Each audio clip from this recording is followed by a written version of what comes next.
নমস্কাৰ সকলোকে বহু দিনৰ মূৰত মোৰ অন্য এটি ভিডিঅ'লৈ স্বাগতম জনাইছো আৰু বহু দিন হ'ল প্ৰায় 2 মাহ ওপৰত হ'ল কিবা কিবি কামৰ বাবে ভিডিঅ' দিব পৰা নাছিলো কিয় দিব পৰা নাছিলো আৰু এবাৰ একেবাৰে স্বাগতম জনাইছো বিয়াৰ ঘৰৰ পৰাই গতিকে চাই থাকিব ভিডিঅ'টো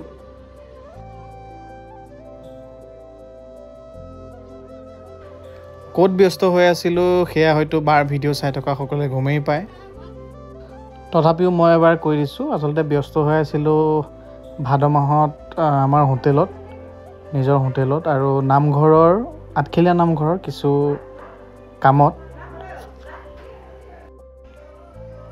আৰু হোটেলত প্ৰায় 11 জন কৰ্মচাৰী লগত লৈ এখন হোটেল চলোৱা ইমান সহজো নহয়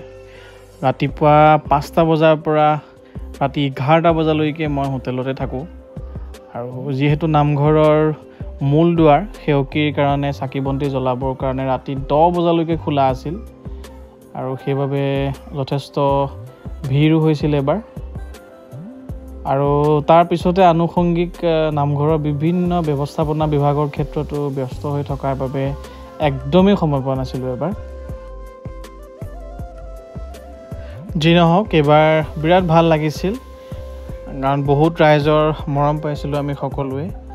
আৰু দৈনিক 40ৰ পৰা 50 জন ইউটিউবৰ সাবস্ক্ৰাইবাৰক লগ পাইও মনটো বিৰাট শান্তি লাগি আছিল আৰু ভাল লাগিছিল যে বা মানুহৰ মাজত সোমাই পৰিব পাৰিছে সেইটো আসলতে ডাঙৰ এটা প্ৰাপ্তি কোনোবাখিনিত আৰু নামঘৰৰ কামৰ ভিতৰত অন্য এটি বিশেষ ভাল লগা কাম আছিল মোৰ নিজৰ আই লাভ আঠখেলীয়া লোগোটো ইচ্ছা আছিল আঠখেলীয়াৰ নামটো প্ৰচাৰ হওক মানুহে কিছু নতুনত্বও পাওক আৰু সেই উদ্দেশ্যে আই লাভ আঠখেলীয়া আমি বহু কষ্টৰ পিছত সাজু কৰি উলিয়াইছিলোঁ আৰু এইদৰে ভাদ মাহৰ কাম সামৰি পুনৰ ব্যস্ত হৈ পৰিলোঁ বিয়াত মোৰ আৰু যিহেতু ভাদ মাহটো তাতেই থকাৰ বাবে বিয়াৰ প্ৰস্তুতিৰ বাবে খুব হুৰমুৰকৈ আমি কৰিবলগীয়া হ'ল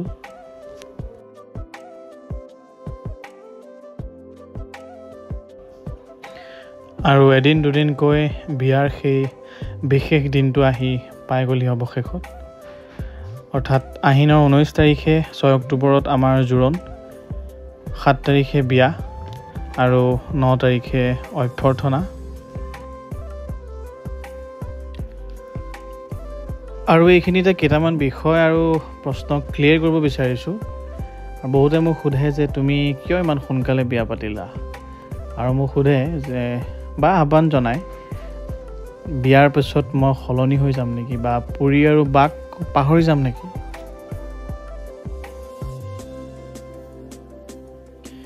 আৰু এই প্ৰশ্নখিনিত বা আহ্বানখিনিত মই এটাই কওঁ মানুহে কেতিয়াবা নিজকে যে সুধে বা সুধিব লাগে যে মই কোন মই মোৰ কাম কি বা মই পৃথিৱীত কিয় আহিছোঁ আৰু এই ক্ষেত্ৰত মোৰ উত্তৰ বা এইটোৱে হ'ব যে মোৰ পৰিয়ালক শুশ্ৰূষা কৰা মোৰ নিজৰ মানুহখিনিক শুশ্ৰূষা কৰা মৰম কৰাই মোৰ এই পৃথিৱীত উদ্দেশ্য আৰু কাম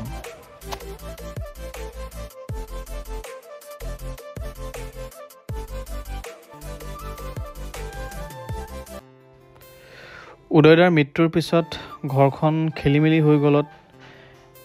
এটি আলোচনা কৰিছিলোঁ যে মই গোটেই জীৱন পৰীক চাম তাৰ বাবে মই মোৰ গোটেই জীৱন অকলশৰে থাকিম কিন্তু সেই সময়তেই মই ভাবিব লগা হ'ল যে মই ভাল পোৱা ছোৱালীগৰাকী অৰ্থাৎ নিশাৰ বিষয়ে কাৰণ আমি ভাবিছিলোঁ যে অৰ্থাৎ পৰিকল্পনা কৰিছিলোঁ যে 2024ত নহ'লে 2025 চনত ভিতৰতে আমি বিয়া পাতিম আৰু তাক মই তেতিয়া সুধিছিলোঁ যেতিয়া উদয়দাৰ ঘটনাটো হৈ গ'ল মইচোন বিয়া পাতিবলৈ কোনোবাখিনি তেতিয়া প্ৰস্তুতেই নহয়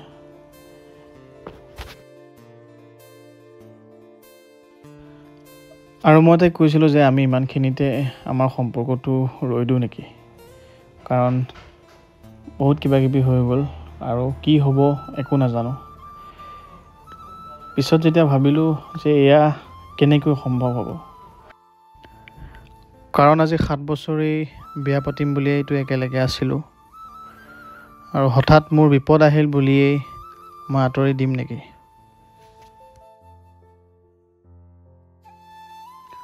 আৰু নিশাৰ বিয়াৰ উপযুক্ত বয়স হোৱাৰ পাছতো কেৱল মোৰ বাবেই তাই ৰৈ আছিলে। আৰু সেই হেতুকে ঘৰৰ লগতো আলোচনা কৰিলোঁ গোটেই কথাবিলাক, আৰু অনুভৱ কৰিলোঁ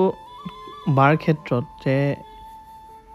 যিমান মই থাকিলেও কেতিয়াবা এনেকুৱা কিছুমান কথা থাকে যিবোৰ নেকি নিজৰ মানুহজনৰ লগত বা এগৰাকী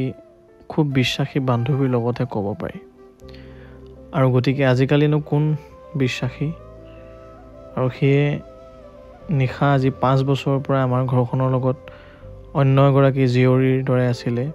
আছে, আৰু আগৰ পৰাই বা নিশা ভণ্টি সকলো বাই ভনীৰ দৰে আছিলে। আৰু সেই হেতুকে বাকো ছাপৰ্টৰ বহুত প্ৰয়োজন হৈছিলে।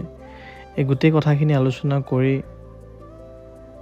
মই বিয়াৰ বাবেও প্ৰস্তুত হ'লোঁ আলোচনা কৰাৰ পিছত। আৰু বাৰ বাবে এগৰাকী বান্ধৱী, পৰীৰ বাবে এগৰাকী মাক, আৰু মোৰ জীৱনৰ সাহস হোৱাৰ বাবে অৱশেষত আমি বিয়াখন চমু চাপোৱালোঁ।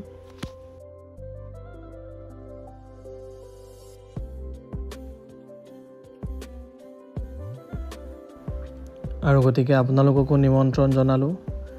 আমাক একাজলি আশীৰ্বাদ আৰু শুভেচ্ছাৰে উপচাই পেলাবৰ বাবে।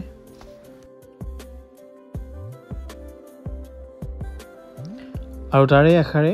মই মোৰ ভিডিঅ'টোৰ পৰা বিদায় লৈছোঁ। আৰু বহুত ভিডিঅ' আহিব, গতিকে ভিডিঅ'সমূহ চাই যাবৰ বাবে আৰু লগালগ পাবলৈ চেনেলটো আপোনালোকে ছাবস্ক্ৰাইব কৰি ৰাখিব। ধন্যবাদ।